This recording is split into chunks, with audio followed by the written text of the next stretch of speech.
Good morning, everybody. Welcome into the Tipping Point with Mike Tipton right here on YouTube, on X, on Facebook. We are also on Roku via the National Streaming Sports app.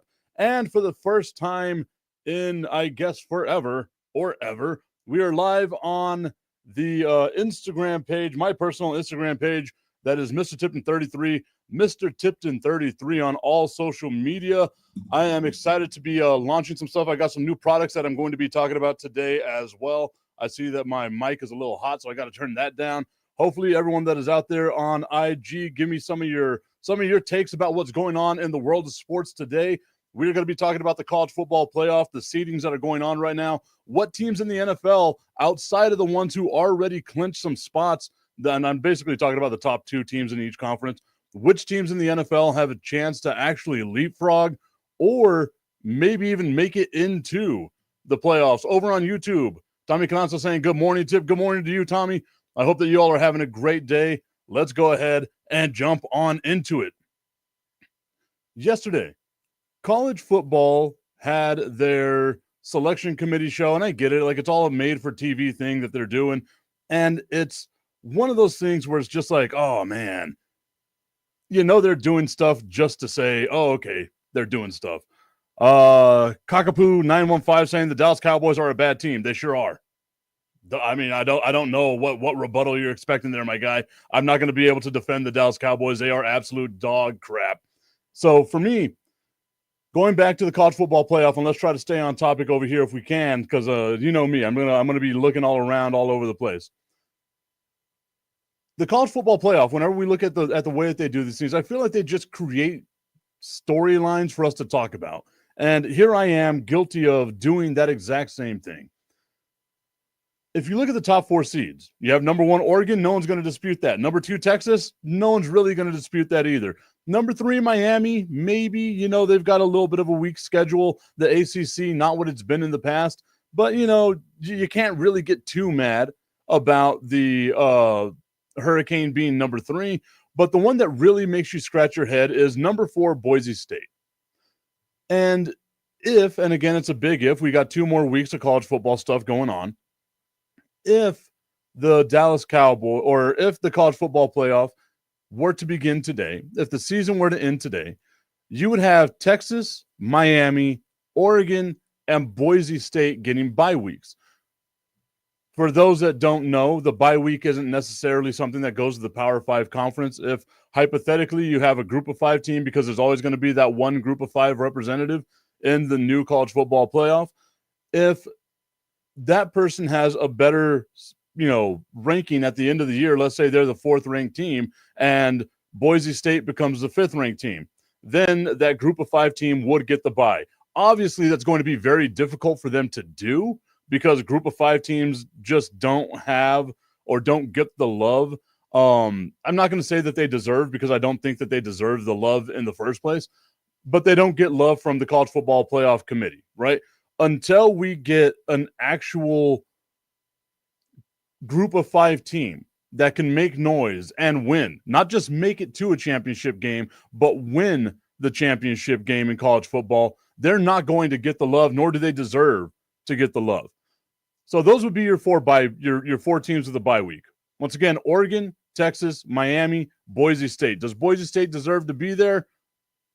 Me personally, I don't believe so. But that is another conversation for another time. Then you look at what the potential matchups would be, and this to me is fun. Like being able to get these games are fun, at least for the most part. Your 5-12 matchup would be Ohio State versus BYU.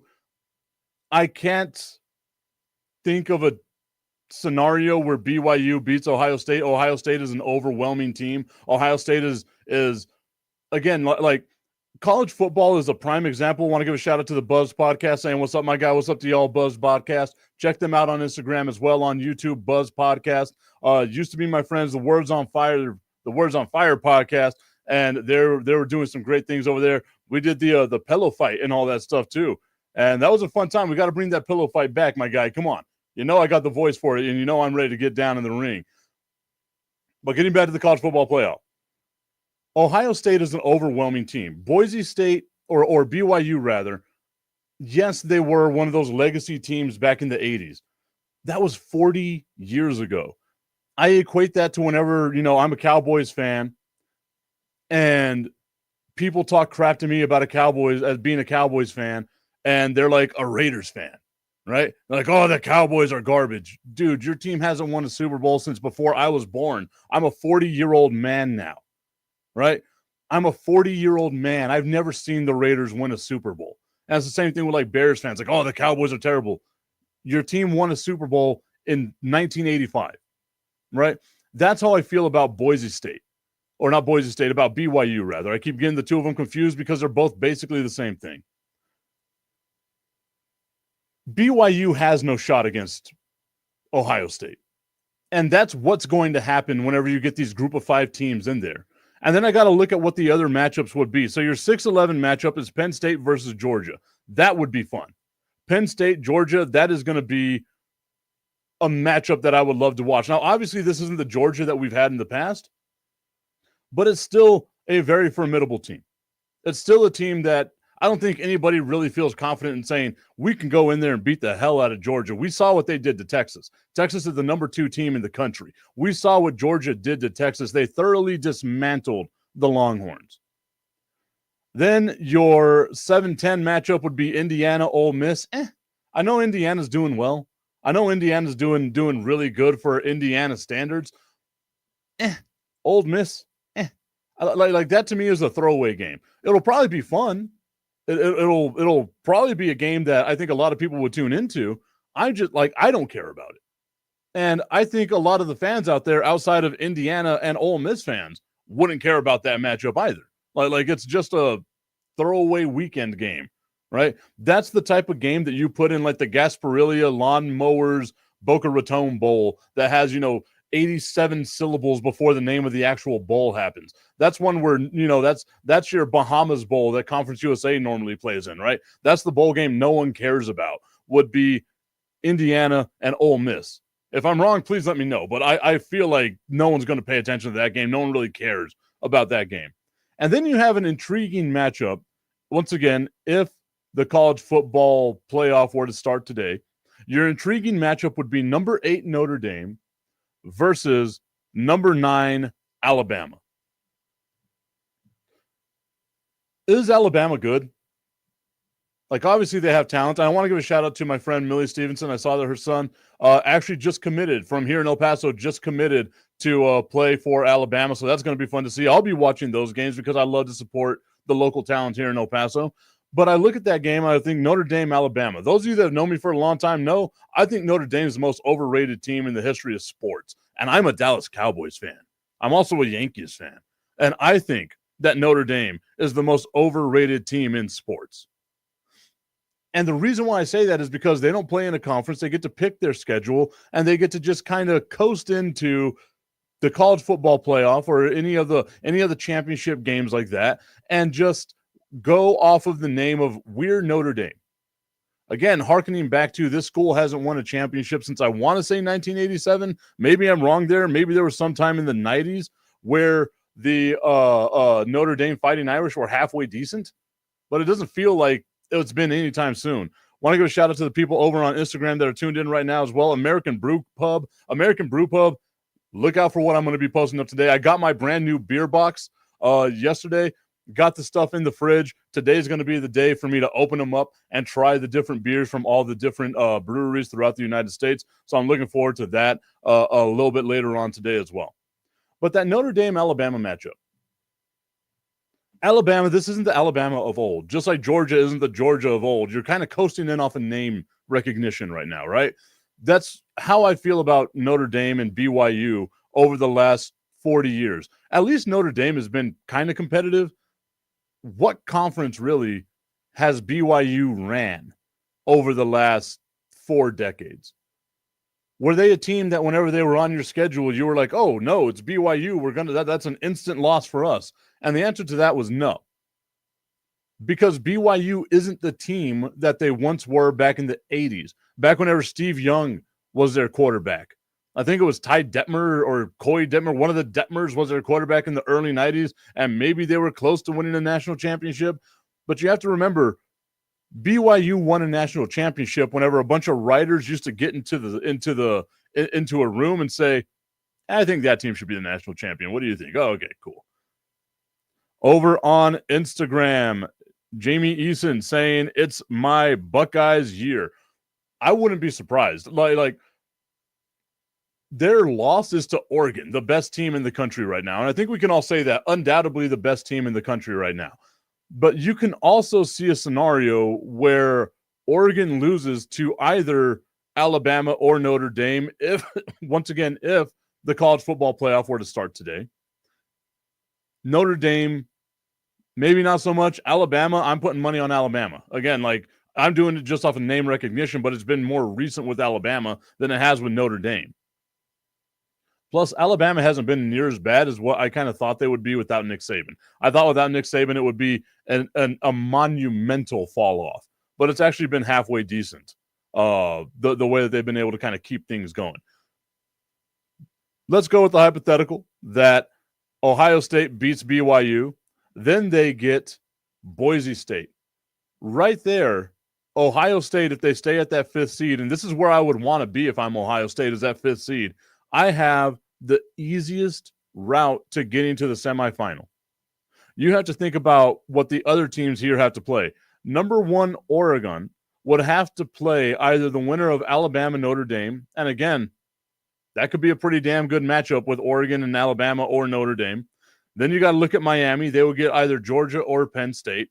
And then Texas would get either Indiana or Ole Miss. Now, I know I said earlier that the Indiana-Ole Miss game was like a game that I'm going to sleep in. But I'm going to sleep through, right? That's not a game that I'm necessarily paying attention to.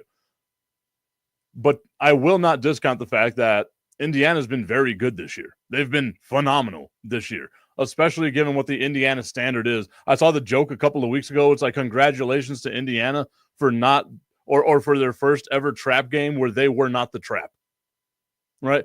That's been the past for Indiana. And maybe this year is the year that they change it up, but that's still going to be a rather hard matchup for Texas. That line where you want to be is that 5th seed if you are any of these teams. I don't think the bye necessarily matters. I don't care about the bye. I think the best part would be that 5th seed where you're Ohio State, you're going to get whatever the winner of the group of 5 is. And right now, let's say it's BYU. There's a possibility that it's Army. Ohio State versus Army would be a drubbing that we have not seen in quite some time. It would make the Navy versus Notre Dame game earlier this year seem like it was just a walk in the park. Ohio State versus BYU is also going to be an absolute ass whooping. Then Ohio State, let's say they hypothetically win that one, they get the 4 seed in Boise State right now. That to me, once again, I like Genty. I think he's a great running back. But one great running back is not going to beat a team full of 5- and 4-star recruits like Ohio State has. We know that Ohio State is one of the best recruiting schools in the country, and without a doubt, one of the best overall powerhouses in college football, and they've been that way for the better part of 2 decades at least. In the modern iteration of how we crown champions, Ohio State has been, along with Alabama, the one consistent. We can throw Georgia in there over the last 4 or 5 years, but out of the decade and a half almost of what college football playoff has brought, what the BCS has brought, it's been Ohio State and it's been Alabama as the 2 stalwarts that you can say, okay, these 2 teams are going to be more than likely the representatives of their conferences in the National Football Playoff, especially whenever it was 4 teams. It takes miracles for Michigan to be able to beat Ohio State and make it into the college football playoff. It takes miracles for Georgia to beat Alabama. And Alabama's, even towards the end wasn't as great as they had been in the past. But it took a lot for those teams to be able to do that. Ohio State, to me, is in the perfect position. I want to be that team on the outside looking into the top 4. I want to be the team in the top 5 because now I get to just stay warm. I get to keep my eyes on the prize. I get to use that as a motivation, right? Man, we lost to Oregon. We're not going to be able to make it into the top 4 because they're just not going to do that. We lost to Oregon. Now we're going to be the 5th seed. Let's take out all that frustration, on BYU. Let's take out all that frustration on Boise State. Let's prove to them that they don't belong in the college football playoff. And then let's get our revenge versus Oregon, because that's the way that all this would shape up if the college football playoff were to end today. Once again, that's a huge caveat. But I cannot see a scenario where Ohio State is going to leapfrog into the fifth or into the fourth position. I don't think, with this being the first year of the new college football, the expanded college football playoff, that we are going to get the power conferences having 4 teams or 2 teams in the top 4. I just don't see that happening this year. Maybe it will. I just don't see that happening. Like I feel like they would lose all their goodwill if they put in another Big Ten team or another SEC team in the top 4. Okay, so there we go. Once again, if everything were to happen. Okay, I'm trying to read this comment right here. This is how I know I'm getting old. I've got to, get my glasses or something fixed here. Okay, Jamie Easton saying, and one question, am I crazy to think that Carson Beck is overrated? It's hard to push back on that. It really is hard to push back on that, because he came into this year as like your Heisman front runner. He came into this year as like the guy, right? Like Georgia was going to be a great team because of Carson Beck. Like everyone thought it was just going to be the Carson Beck show, and he's clearly regressed a little bit. Like his stock coming into the year was the highest it was going to be, and given a couple of losses, and again, wins are not a quarterback. Like wins and losses are not a quarterback stat. I'm a firm believer in that, but you have to watch the game and see that the most important position on the field is the quarterback, and if the quarterback isn't doing their job correctly, then the onus is kind of on them. And he's not been good. I wouldn't say overrated. I think everyone has struggles, right?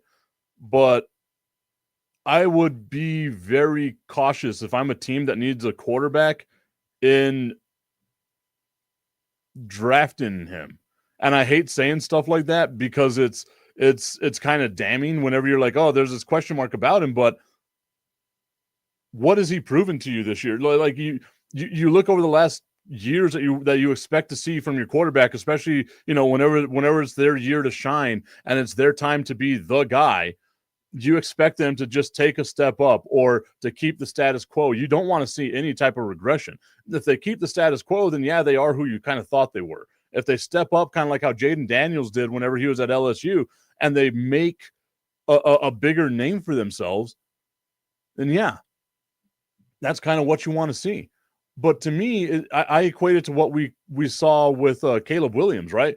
Caleb Williams, his juniors or his second to last season at USC was pretty damn good. Like his stock would have been super high. I get it, like he was a number 1 pick anyway, but there were a lot of questions that surrounded him. And you watch the way that he plays in the NFL now, and you still kind of think to yourself, man, would you have taken him over Bo Nix now? And going back into, the time machine, and yeah, I get it. We're half a season into the career, but Bo Nix is looking like he's the more ready quarterback for the NFL. Jaden Daniels looking like he's the more ready quarterback for the NFL. That's what I feel where Carson Beck is going to wind up being. He's going to be like that Caleb Williams guy where there's going to be a lot of questions that surround him, and they're eventually going to catch up to him, right? Like it's going to be the same thing with Mitchell Trubisky, right? Are you going to stretch and draft Carson Beck ahead of question mark? And the thing is teams are going to do that. We spoke yesterday on the show about, where the top teams would be drafting at. I'm a Dallas Cowboys fan, for those of you that don't know, that are new on the Instagram Live. And we said, okay. And Tommy Cananza brought up the point over here on YouTube saying, if the Panthers and if the Giants wind up having a worse record than the Cowboys, they're more than likely going to target quarterbacks. If they target a quarterback, is it going to be Carson Beck? Who is going to be the guy right now? And you can look at this draft, and maybe something could change from now until the draft, where it's like, oh my God, this is the can't miss prospect for quarterbacks. But this doesn't seem like a very quarterback friendly draft like the last 5 or so have been. And even with that, I think it's because we put too much value on the quarterback. Whenever you look at a Trevor Lawrence, right? In the NFL especially, you have to win right away. Patrick Mahomes and a lot of these other quarterbacks that have gone out there, the Josh Allens and all of them, have kind of warped the perspective of, do you let your guy, your quarterback that you just drafted, do you just let him sit? And the answer now is no. He's got to go out. He's got to go out there and play. He's got to go out there and be good. And I think that Jaden Daniels and Bo Nix are going to be the next wave that say, if they can do it, why can't you do it? But I feel like most rookie quarterbacks are going to be the Bryce Youngs, are going to be the Sam Darnolds, are going to be, I can't even put Baker Mayfield in that because Baker Mayfield was actually pretty damn good. But it's going to be quarterbacks like that that might need a change in scenery in order to be successful. Well, that's a great one. I think I'm going to watch a little more Georgia games. I get annoyed with the SEC, and just because I feel like we just need to get away from the whole there's parity in college football thing. We need to get away from the college football playoff expanding to 12 teams to give the group of 5 a chance. I'm a proponent of, let's just have the haves and the have-nots. Make a huge super league like what soccer was going to do in Europe with the SEC, the Big Ten. Hell, just those two. Get whatever teams you want, the big name teams you want, out of the ACC, out of the Big 12, out of the defunct now Pac-12, like whatever the big name teams are that you want, get those teams in there. And just y'all beat the hell out of each other in 2 conferences similar to the NFL. You can have the North versus the South, whatever it is you want to call it. I don't care. But the model that we have now shouldn't be the model that we go with forward, because the group of 5 teams don't have a chance.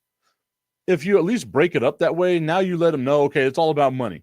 And now the group of 5 teams can create their own championship, right? And we can call it like the NIT of college football. Does it mean much? Probably not. But just making it to the college football don't mean, wasn't going to say it anyway. Was going to say a bad word here. I'm on Roku now. I don't know if I can say these things, but it doesn't mean much. My guy Haziel saying North versus South is crazy. Yeah, we could put some in the blue, some in the gray. Oh, wait, no, not that. We don't need that. All right, y'all. So today, or actually yesterday, was a pretty exciting day for your boy following the show. Those of you that know, I kind of do things that are outside the box when it comes to promoting the products that I like, promoting myself, promoting a couple of different things that I am associated with. And yesterday I was able to get confirmation that y'all, thanks to you, the people that listen to my stuff, the people that go and look at my things on Instagram and do all that, y'all have created so much traffic that it convinced one of my potential sponsors to give me my own landing page and promote some of the things that they have coming up for the holiday season. And that is my friends over at Happy Nuts. So now what you can do is you can go over to myhappynuts.com/Mike Tipton, myhappynuts.com/Mike Tipton. Check out what they have for your male grooming needs. Look, no one wants swamp ass. No one wants the chafe. This stuff right here helps keep your nether region nice and fresh and feeling good. You don't have to worry about being all swampy. Believe you me, I live in El Paso, Texas. It gets hot at random ass times. Even in the wintertime, you're bundled up. You're creating all that heat. It stays in there. My Happy Nuts, this soothing cream that they have, the comfort cream that they have, is great. It's a great product. So if you want to check it out, they also have trimmers, a whole bunch of other things that are out there. Great stocking stuffer is what they've got. I know I've got a lot of women that are on the feed. I have no clue why. It still blows my mind that 64% of my audience is women. But if you got a man in your life, you want him to be taken care of, make sure that he has the happiest nuts possible with Happy Nuts. Visit myhappynuts.com/Mike Tipton and save up to 40% on their Black Friday deals that they have coming up. All right, y'all. We're going to take a quick break. Whenever we come back here on the Tipping Point with Mike Tipton, another 30-minute segment, Tommy. Another 30-minute segment. We almost did it.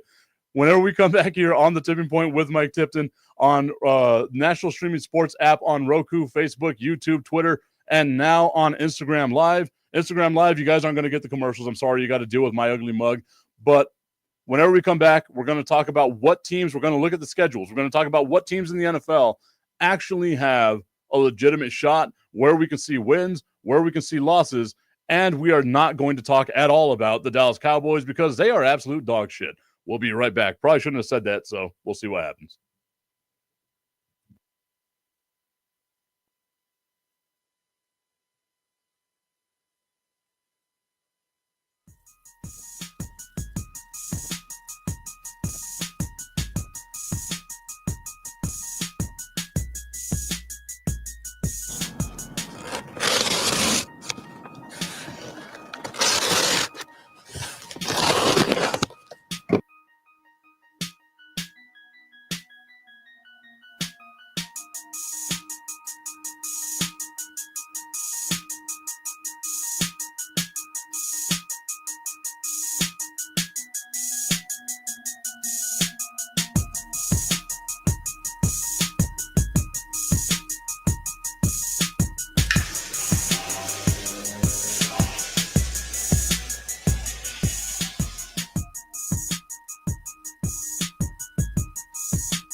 Hello, everybody. Bernie Olivas, Executive Director of the Sun Bowl Association, giving a little update for the Tony the Tiger Sun Bowl, which will be played on December 31st at noon at the Sun Bowl Stadium. Still too early to find out who's coming to the game, but I'll give you a little update. I get a lot of questions as to what's going to happen with the Pac-12 now that they're dissolved. Well, for the next 2 years, the Sun Bowl Association will have a pick of all the Pac-12 schools that left. So we still have access. We're going to still have access to UCLA and USC and Washington and Oregon and Cal and Arizona State and Utah. But on the other side, it's still going to be the ACC. So a lot of people have been asking the questions about now that there's only 2 Pac-12 teams, who are you going to go? Well, now you know, again, December 31st, 12 noon, Sun Bowl Stadium. Tickets are going pretty well. So don't be left out. Come by the office or go to Ticketmaster and get your tickets. We'll be waiting for you. Get ready, Sun Bowl fans. The 2024 Tony the Tiger Sun Bowl is back, and it's bigger and better than ever. Mark your calendars. Tickets are now on sale. Whether you're a longtime fan or new to the action, don't miss out on the best seats in the house. Secure your tickets before Thanksgiving and be a part of the tradition. Last year's game was a sellout. Don't wait until it's too late. Join us on December 31st for a day of unforgettable football, family fun, and festive cheer. Visit sunbowl.org to grab your tickets. The clock is ticking. Be there when history is made.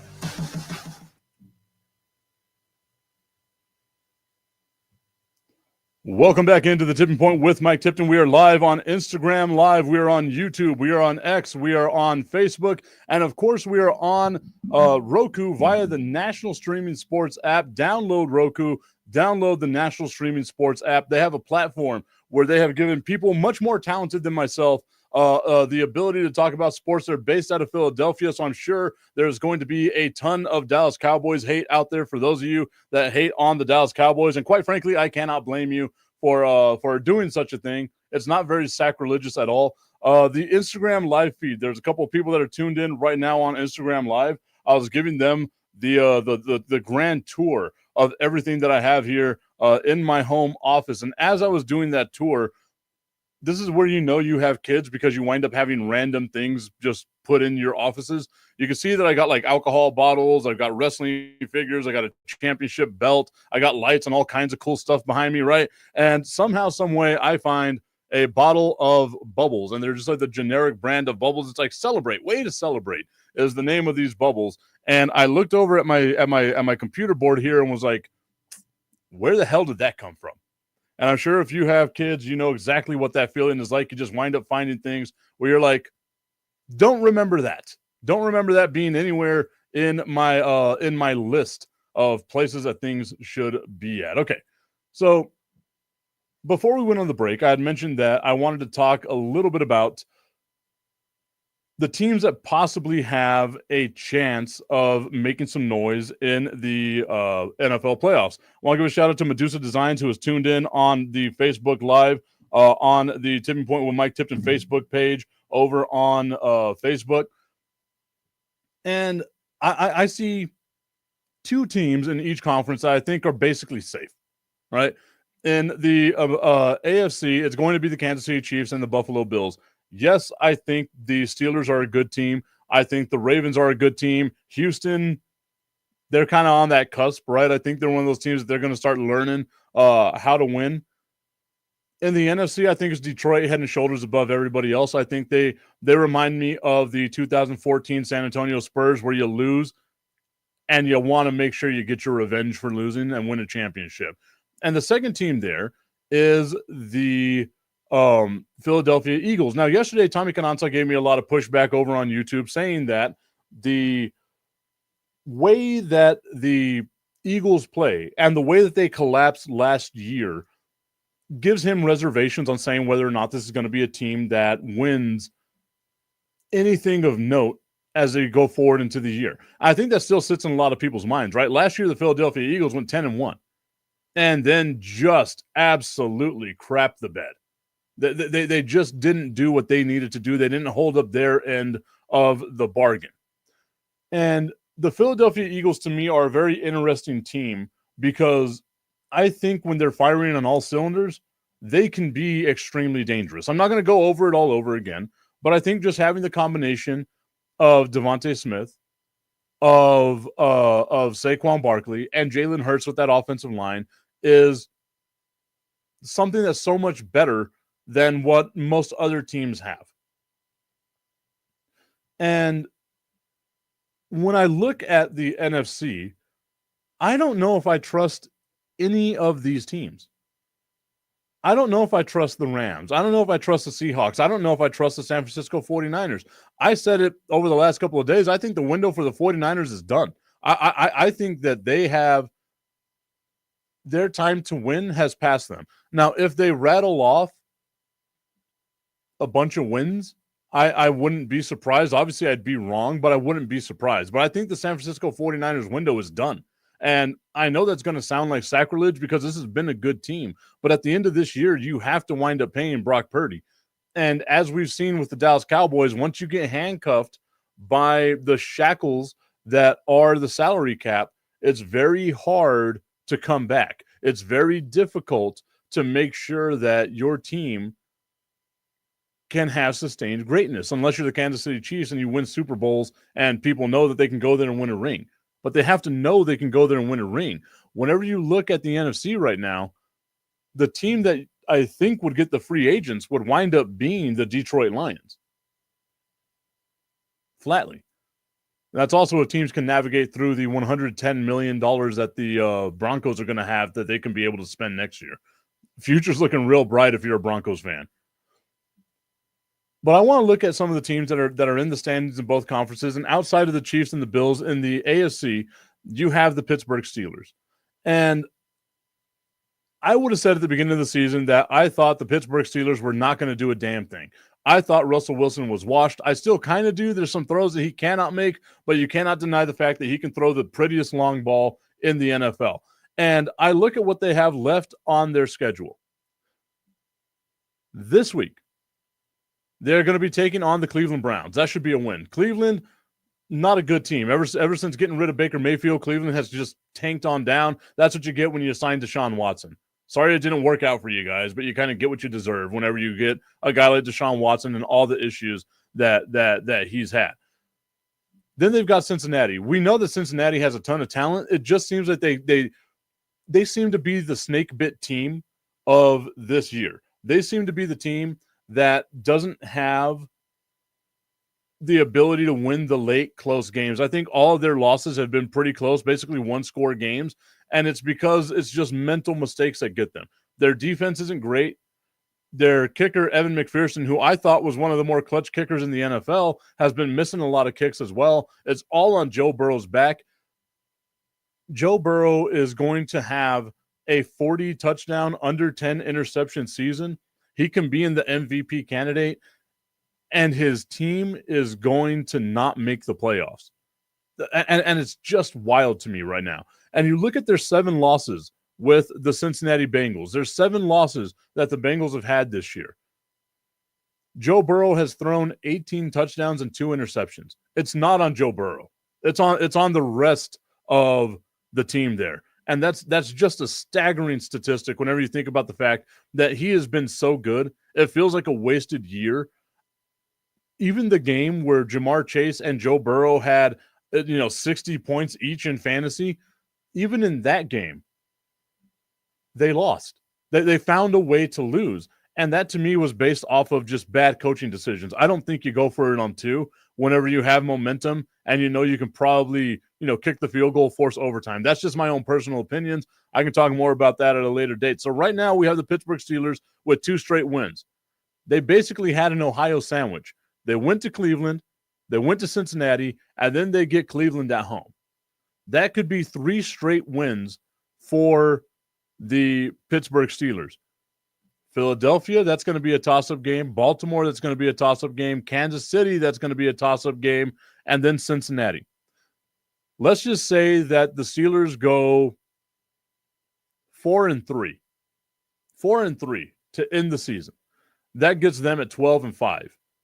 That's a hell of a season for the Pittsburgh Steelers. None of us would have thought that the Pittsburgh Steelers would have gone 12-5. None of us would have thought at the beginning of the year that the Pittsburgh Steelers could have done a damn thing. But here they are. And then they're the type of team that really causes issues for other teams in the playoffs. They're a team that can run the ball. They're a team that can play very defensive football, right?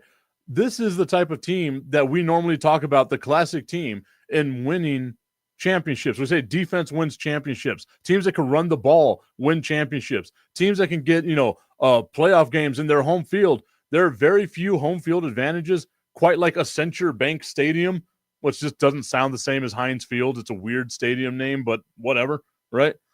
So to me, that's a team that you got to look out for. That's a team that is very, very scary. I look at the Houston Texans and what they have coming up next, what their schedule is going to be for the rest of the way.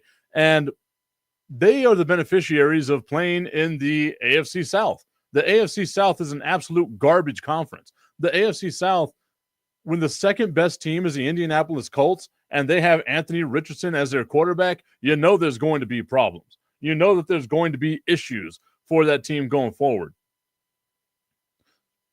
Coming up next, they have the Tennessee Titans. That's a win.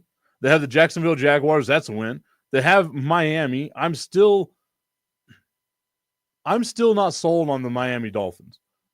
Their offense has been just okay. Tua coming back doesn't really help him out. He's also very prone to sacks and to fumbles. I had the last week, I had basically a ticking counter of what was going to be life with Tua Tagovailoa. In his last 11 games, he has now thrown for 13 touchdowns and 10 interceptions. He's also fumbled the ball 18 times, and he's been sacked now 21 times. 21 sacks taken by Tua Tagovailoa. And whenever you look at what the offense does with Tyreek Hill, with Jalen Waddle is basically evaporated. I don't know what's happened to him. He's so ice cold, he belongs with the Penguins down in Antarctica. I have no clue what the hell has happened to Jalen Waddle. But the Miami Dolphins are not the same team that we saw score 70 points last year. Hasiel saying the Steelers' schedule is tough from here on out. Those four conference games against Cincinnati and against Cleveland, I feel like those are all wins. Yeah, the Eagles, the Ravens, and the Chiefs, that's going to be difficult. Yeah, but those 4 wins, all you got to do is get to that 12-5 mark. You're going to get a home playoff game, and anything can happen. And we've seen it with the Chiefs. Is there are some chinks in the armor with them. And it's the same thing with Buffalo. There are some chinks in the armor with Buffalo. Buffalo has a hard time stopping the run. If the Chiefs had Isaiah Pacheco, I feel like that game would have been different. The Steelers having a healthy Najee Harris, that's going to be something that they can build upon. Now, obviously, he has to stay healthy for the remainder of the season, and that's always hard to do. But I don't think their schedule is too terrible. But going back to the Texans, you have the Titans, you have the Jaguars, you have Miami, you have Kansas City, you have Baltimore, and you have Tennessee. Let's go with the hypothetical that they lose to Baltimore, they lose to Kansas City, and we'll say they lose to Miami right now. That gets them 3 more wins. That makes them a 10-6 team. They would win the division at a 10-6 record. Best case scenario for them, I feel, because I don't think they're beating Baltimore and I don't think that they're beating Kansas City, would be 11-5. I think you're happy, or 11-6 rather. You're happy with that, right? You're kind of happy with that. 10-7 to 11-6. I think that would be a good way for the Houston Texans. But I don't think that this is a team. Actually, I don't know. There's so many question marks with the Texans. And I'm trying to think all this through as I do the show, which probably isn't the best, because at the beginning of the show, I would have said the Texans don't have a shot. But I have to remember they can run the ball with Joe Mixon. They have some great wide receiver play. It's all going to depend on whether or not Nico Collins stays healthy, really. Tank Dell's not a number 1, right? Robert Woods not a number 1. So you have to have your number 1 receiver. Stephon Diggs isn't going to be there, so you have a big drop-off between who your number 1 is in Nico Collins and who your number 2 is in Tank Dell. And to me, like they can win some games. I just don't know if their offensive line can hold up. The Dallas Cowboys' defensive line is terrible, and they were actually getting pressure on C.J. Stroud. And I look at the other teams that are ahead of the Texans right now. Kansas City's got a great defensive line. Baltimore has a great defensive line. Pittsburgh has a great defensive line. The Steelers have a great defensive line. So for me, the Texans to me are like on the outside looking in. I think they can make it. Like obviously they're going to make the playoffs, but I just don't see them making any real noise in the postseason this year. Then we look at the Chargers here, and the Chargers to me they're a bit of a conundrum. Right? Like, no one would have thought of the Chargers as being a defensive team. No one would have thought whenever Jim Harbaugh came back to the NFL that he would have a defensive team. But we have to remember, whenever he was a 49ers head coach, they had a top-ranked defense all the time. As the head coach at Michigan, they had a top-ranked defense perennially. Even if they weren't good, they had a really good defense. So it seems to me like he's more of the guy that focuses on old-school football. Let your quarterback be the game manager. And I think that Justin Herbert is showing that he's a great game manager, and let your defense win games. And that's how they've been winning. The Cincinnati Bengals are the only team this year to put up 20 points or more on the LA Chargers. A part of me is thinking I called them the San Diego Chargers earlier, which I probably did. It's a bad tick that I have calling them the San Diego Chargers.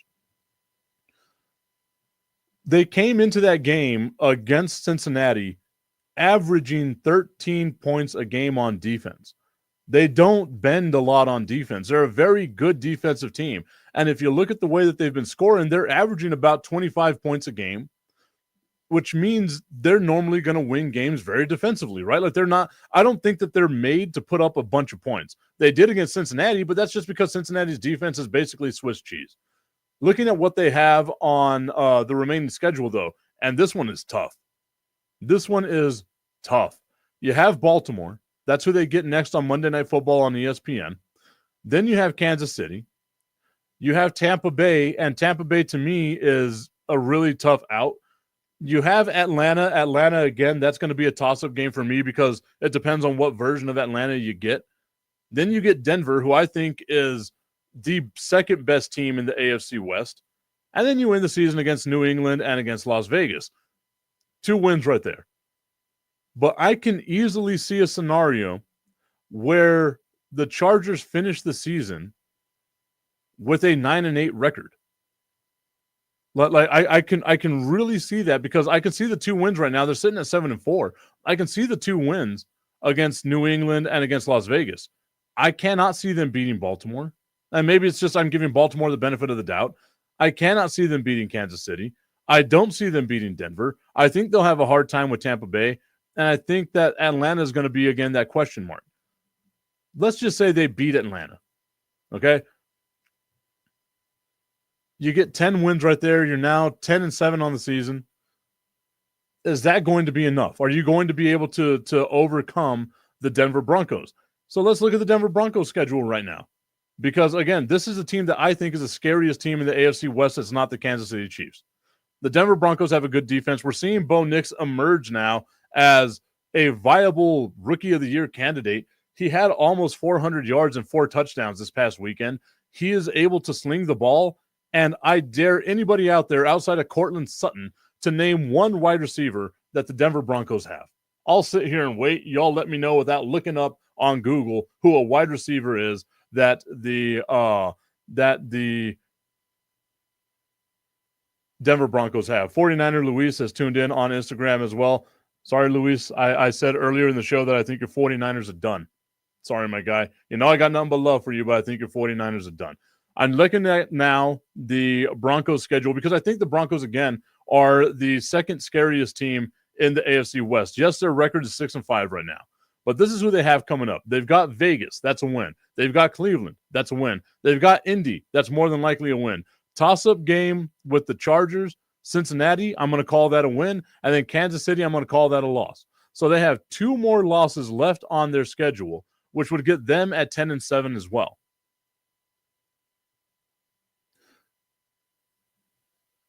I also can see a scenario where at the end of the year, they're playing against the Kansas City Chiefs, and the Kansas City Chiefs just sit everybody because they have nothing to play for. They're the Kansas City Chiefs. They make it into the playoffs. That's not a team you want to face. And you could potentially get your 11-6 record right there. You can finish the season losing only 1 more game if you're the Denver Broncos, because Vegas, Cleveland, Indy, Cincy, I don't think those are hard games. And then you beat the Chargers. You split the series with the Chargers. There you go. You've basically won the tiebreakers and all that other stuff that they've got going for them. So to me, I don't think Denver's as easy of an out as people think it's going to be. And I think I can see a scenario where Denver winds up being the second best team in the AFC West. I was going to try to do both conferences today. I don't think I'm going to be able to get there, guys. I think I'm going to have to wait to the NFC for tomorrow. And that's going to be hard because I had a lot of stuff planned for tomorrow's show. I have another commercial that I need to do. I might just do a live read for them. But geez, man, I'm doing really bad with the clock these days. Man, oh man. So we are going over what the playoff standings are right now. You have the Chiefs in the AFC at number 1, Buffalo number 2, Pittsburgh number 3, the Texans at number 4, the Chargers at number 5, the Broncos at number 7, and then the team that I think is going to be one of the scarier teams once again as we just finish out the rest of the season is going to be Baltimore. And I look at Baltimore's schedule and I think to myself, man, that's some pretty tough teams they've got left. They've got the Chargers, and like I said, that's not a guaranteed win for either one of these teams because we've seen that the Ravens have a very bad defense this year, which is normally not something we associate with the Baltimore Ravens. Then they've got Philadelphia, and this is basically Baltimore Ravens AFC versus Baltimore Ravens NFC. I think the Eagles are, again, if they stay healthy, if Saquon can stay healthy, are the NFC's version of Lamar Jackson and Derrick Henry, but with a little bit more explosiveness and with better weapons on the outside. It's hard for me to choose against the Philadelphia Eagles here, and I'm a Cowboys fan saying that. Then you've got the Giants. Obviously, that's a win. Pittsburgh, toss-up. Houston, toss-up. Cleveland, guaranteed win. You have on this schedule remaining for the Baltimore Ravens 2 guaranteed wins. If they go 2-5, they're going to be 9.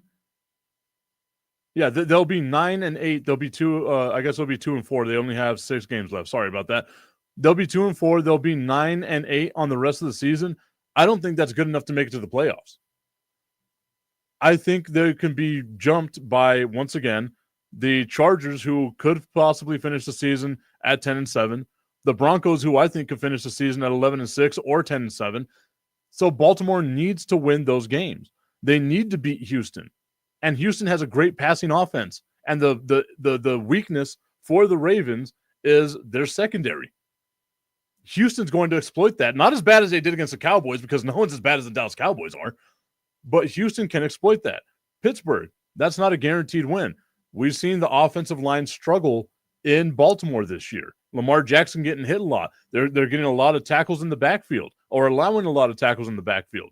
That's where Los Angeles, the Chargers, that's where they kind of thrive as well. And if it becomes a dirty, nasty defensive game, if it's a defensive game, I'm going with the Chargers because they have the best defense in the NFL right now. And then you look at the Philadelphia Eagles. Again, a very dynamic offense that can legitimately just torture the Baltimore Ravens. I know that's a CBS game. I'd like to see that game on, Sunday night, because I feel like that would be a fun game to watch, having those two matchups. But Philadelphia, I feel, would really just dominate Baltimore. So Baltimore needs to find a way to win one of those 4 games or 2 of those 4 games, and it's going to be difficult with what they have remaining on their schedule, especially with the way that their defense has been playing. Their defense is not good. I'm looking at the schedule right now, and I'm looking at 1, 2, 3, 4, 5, 6, 7, 8 times. 8 times this season in their 11 games that they've played where they've given up more than 20 points a game, and that's not the typical Baltimore Ravens that we've seen on defense. Man, it's going to be tough for the Ravens.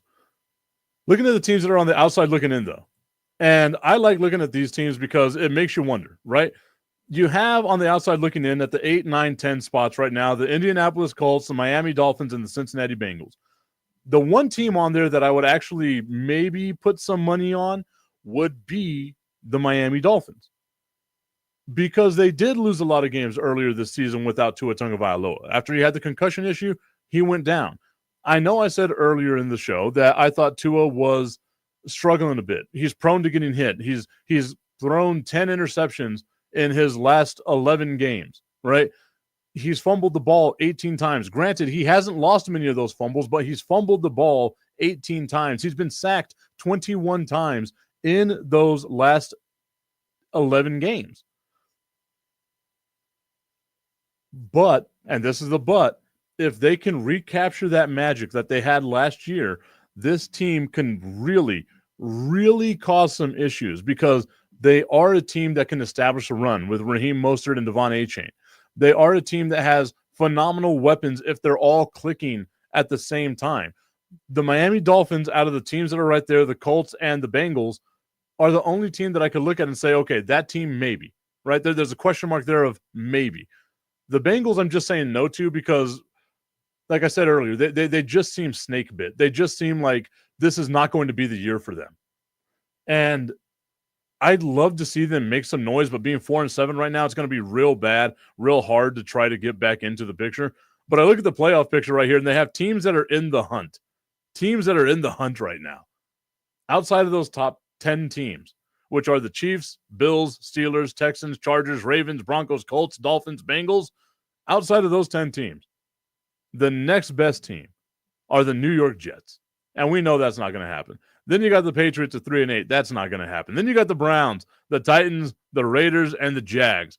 Somehow, some way, if the world were to just come to a catastrophic end, there's a scenario where the 2-8 Tennessee Titans can make it into the playoffs. Now, obviously, they have to win out, and they have to hope that one of the teams ahead of them just tanks, and that team would be the Houston Texans. If the Houston Texans wind up losing a couple of games and the Titans find a way to win all their remaining games, it is less than a 1% chance. But on NFL.com, it has that they almost can do it. You know, the chance is less than 1%, but they want to make sure they're not mathematically eliminated just yet. All right, everybody. I told you earlier in the show that I got a brand new beer box. I opened it up. I put the beer in the fridge. I'm going to be doing a video about it today. Beerbox.com is a place that I go to get all the different craft beers and sample all the different craft beers throughout the country. They have a phenomenal category of just different craft beers. I don't get to choose what they are, so it's always a surprise to me, right? And for me, it's a really awesome way of kind of seeing the different types of beers that are out there throughout the entire country. I am an absolute fan of it. Beerbox.com, I'll have a new video coming up this week. It'll be playing in the commercials. I promise you, Tommy, I promise you, Augustine, that I will eventually understand the clock a little bit better, and I'll stop having a 30-minute first segment. Except on Friday. I don't have the TV show on Friday, so I won't have to worry about hitting them breaks. Okay, so we'll just go ahead and call the show right there. I see that I got to have a little break here, so I'm going to play some commercials on the way out. I got to make up the commercials on this. I want to give a shout out to everyone that tuned in, whether you were on Instagram Live, our first Instagram Live for the Tipping Point with Mike Tipton, or whether you were on YouTube, Facebook, X, or on Roku via the National Streaming Sports app. Thank you to National Streaming Sports and Roku for allowing us to be a part of the family over here. Download National Streaming Sports. Check out all the platforms they have, and we will see you all tomorrow. Remember, Monday through Friday, 8 a.m. to 9 a.m., maybe a little longer on Friday because we get to take the restraints off. So a little bit on then, and we'll see you all tomorrow.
Football season is here, and SeatGeek is my go-to for buying tickets. Now, with SeatGeek, every single ticket is backed with their buyer guarantee. We've all had plans change, and when you can't make it to the big game, SeatGeek has you covered. They're the only ticketer that allows you to return your tickets ahead of the event for credit with SeatGeek swaps. So when things come up, I know that my tickets won't go to waste. So what are you waiting for? Download the SeatGeek app to maximize your possibilities and shop live events with confidence.